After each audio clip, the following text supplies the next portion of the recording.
Mengapa penduduk Indonesia paling bahagia menurut survei Harvard University? Presiden Prabowo Subianto mengaku terharu dengan sebuah survei yang mengatakan bahwa masyarakat Indonesia adalah masyarakat yang paling bahagia. Adapun survei yang dirilis oleh Global Flourishing Study (GFS) yang diriset secara kolaboratif antara Harvard University, Baylor University, dan lembaga riset global Gallup di 23 negara yang rakyatnya setelah ditanya menjawab bahwa rakyat tersebut mengalami bahagia. Negara yang paling nomor satu di dunia sekarang, rakyat yang mengatakan bahagia adalah bangsa Indonesia.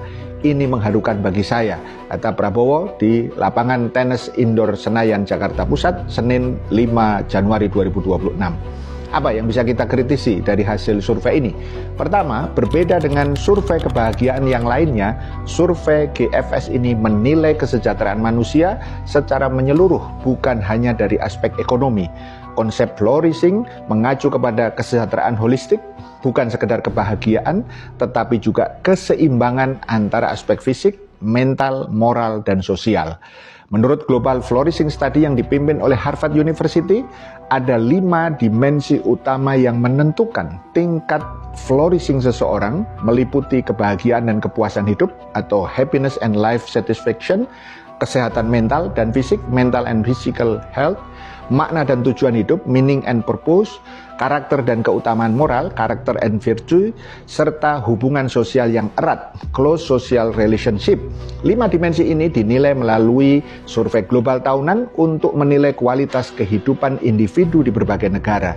Penelitian tersebut melibatkan lebih dari 200.000 responden dari 23 negara dan wilayah untuk mengukur sejauh mana masyarakat merasa hidup mereka bermakna, bahagia, sehat, dan memiliki hubungan sosial yang kuat.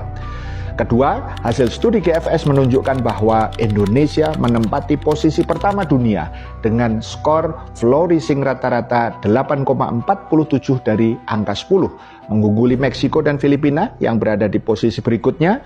Sebaliknya, Jepang yang tercatat sebagai negara dengan skor terendah yaitu 5,93. Sedangkan Amerika Serikat di peringkat 12, Turki skornya 6,32, Inggris 6,79, India 6,87, dan Spanyol 6,9. Hasil ini mengejutkan sebagian pihak karena menunjukkan bahwa kesejahteraan subjektif masyarakat Indonesia jauh melampaui negara-negara maju dalam hal kebahagiaan hidup, hubungan sosial, dan makna hidup.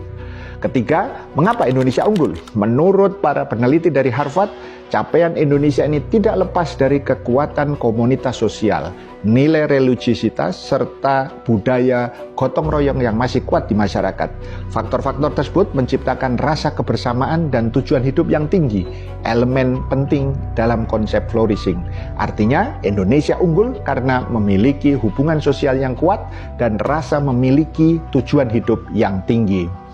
Selain itu, meskipun tantangan ekonomi dan ketimpangan masih ada, hubungan sosial dan nilai spiritual di Indonesia membantu masyarakat merasa lebih puas dan optimis terhadap kehidupan mereka. Temuan ini bisa menjadi refleksi bagi pemerintah dan pembuat kebijakan bahwa kesejahteraan bangsa tidak hanya ditentukan oleh pertumbuhan ekonomi, tetapi juga oleh kualitas hubungan sosial, kesehatan mental, dan moral masyarakat. Flourishing Index dapat menjadi indikator baru untuk menilai kemajuan nasional secara lebih manusiawi dan berkelanjutan. Keempat, di dalam Islam, konsep kebahagiaan yang hakiki adalah manakala kita taat kepada Allah Subhanahu wa Ta'ala, pencipta sekaligus pengatur, baik dalam masalah keyakinan, ibadah, akhlak, muamalah, baik itu mencakup ekonomi, pemerintahan, sosial, pendidikan, politik luar negeri, dan persangsian atau ukubat. Secara ringkas, bahagia hakiki menurut Islam adalah manakala kita taat secara vertikal, hablum minallah, dan taat secara horizontal, hablum minan nas. Bila semuanya berjalan dengan ketentuan pencipta, maka akan terbentuklah kebahagiaan hakiki secara individu dan kolektif. Ini tentu berbeda secara paradigmatik, di mana di Barat yang cenderung hanya menekankan aspek raihan materi atau angka-angka pertumbuhan, bukan pemerataan dan capaian non-materi. Disinilah peran penting negara dan pemerintah memastikan semua kebijakan publik yang dibuat menghasilkan kebahagiaan hakiki atau yang saya sebut sebagai politik kebahagiaan, politik of happiness, baik dalam penanganan masalah bencana, masalah ekonomi, pemerintahan, sosial, pendidikan, hubungan internasional, dan lain-lain yang tegak lurus dan sejalan dengan syariah Islam kafah, bukan sekedar terharu, pencitraan, gengsi, atau drama-dramaan. Paham sampai di sini? Jangan lupa bahagia. Salam melek politik.